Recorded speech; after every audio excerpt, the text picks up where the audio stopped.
Welcome to the classroom. Today we'll be looking at some basic Australian greetings and farewells. These greetings may sound a little different to what you may already know. However, they do have a similar meaning and a way of replying. This will be great preparation for your next visit to Australia.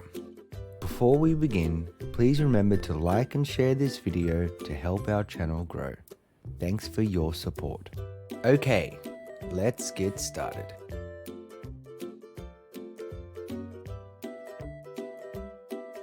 The first greeting we will look at is G'day. It is one of the most common greetings used by Australians to greet someone throughout the day. G'day. G'day, mate.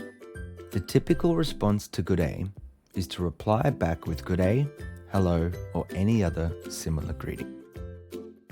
Let's go to the supermarket and use our second greeting. The next common greeting we will look at is how you going. It is also used anytime throughout the day and does not require a detailed response. How you going? Hey, good thanks. How you going can be responded to in a few different ways. The easiest response is to reply with, yeah, good thanks, as it is quick and polite and does not require a detailed response. That's it for our simple greetings. I'll finish up here and we can move on to a farewell.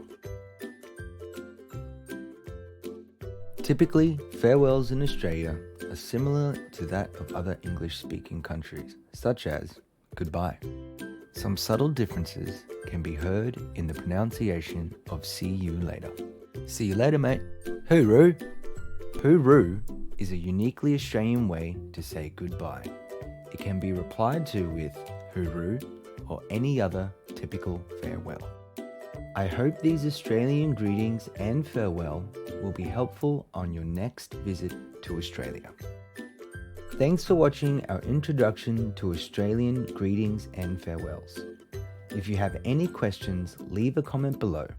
Remember, please hit that like and subscribe button to support the channel. Thanks again, and hooroo!